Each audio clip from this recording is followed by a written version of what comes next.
Good morning, ladies and gentlemen. Welcome to today's edition of Psalm of the Day with your brother and friend, MC Licky Licky, otherwise known as Go Fire for Amos. And today we are going to be considering a verse of scripture which I consider very, very interesting and striking, especially the days and time that we live in. Okay, yes, it's taken from the book of Psalms, chapter 138, verse number 8. Okay, yes. Now, the scripture lets us know, according to what the King David wrote in that verse, that the Lord will perfect that which concerneth me.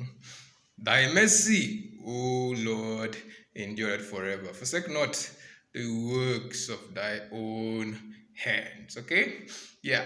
When I was reflecting on this verse of scripture, certain things came to my mind. That's what I want us to share today. Okay? Now, the Lord will perfect it. This is a record of what King David the psalmist said here. The implication of this verse of scripture is that David has come to that point in his life where he is confident, where he is fully assured and fully persuaded that the Lord is always, working, even behind the scenes, pertaining to everything that he's involved with. Isn't that amazing? Okay. Yes, that David is unperturbed here. He is not disturbed at all by circumstances around him. He's attained that level of maturity where, the tides of life doesn't determine, his level of joy, you know. So that's what this scripture is letting us know. That kind of, attainment of maturity where, some time ago we are, bombarded with that notion that before you do anything, you should consider whether it's the will of God, the permissive will, those things. And the perfect will. This thing you want to do now is a perfect. Is it the will of God? But David in this scripture has attained to that level where he is fully aware that whatever he's doing, God is involved in it.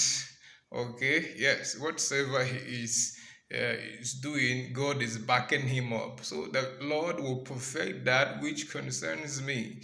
All right, so he is telling us that the Lord, whether I am perfect or not, it gives us a glimpse, into what the New Testament writers called grace. Okay, the Lord will perfect that which concerns me, whether he is qualified or not.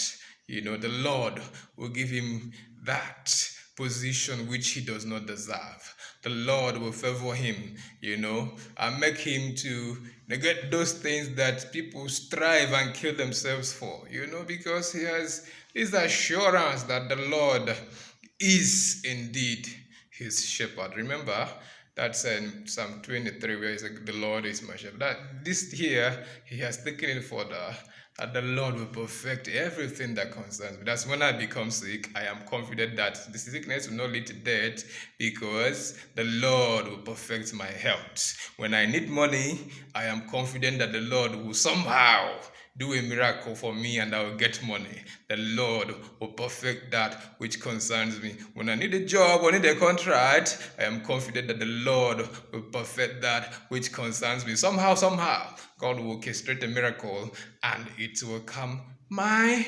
way. Isn't that interesting? Of course it is. Okay, so why would God, perfect that which, concerns us? First is that God can see our effort. We are doing something. We are not just folding our arms and waiting for something to come out of the blues. No, we are involved with one thing or the other. He can see our effort. You remember what he said in the book of I can't point that exactly where it is now. He said, I cannot, forget. The Lord will not forget your labor of love. That means you are involved in something. So he will add the supernatural and make it blossom, and people can testify of the extraordinary goodness of God. The Lord will perfect that which concerns us. Another thing points to notice that the Lord is the one who grants our expectations. Remember that it is said somewhere in the Bible that the expectation of the just shall not be cut short. Okay? Yeah, so he sees our aspirations, he sees our heart desires, he sees, our pursuits. Okay, so he perfects that which concerns us. Okay, so that's why I know that somehow, God would, turn things around. Okay, yes. The next point to note is that the Lord can see your enthusiasm, especially what you're doing in His vineyard. Okay, yes, that's why He is always going to perfect that which concerns you. All right, yes, you're making a good impression with your enthusiasm and contribution. All right, and the final point to note is that we have become one with God, as a result of the new birth. God, is now one. We are now one with God. All right. When people see us, they actually seeing God today. God cannot be seen with optical eyes. We are His representatives on earth. So that's why God will perfect that which concerns us. So, what are we supposed to do then to make sure that God perfects that which concerns us? Now, remember, it says in the New Testament, whatsoever is good, whatsoever is of good report, we should meditate and do those things so that the Lord would continue to perfect that which concerns us. Until I come your way again, this is your brother and friend MC. Lick him. Ugochukwu Okafo Emo saying bye for now.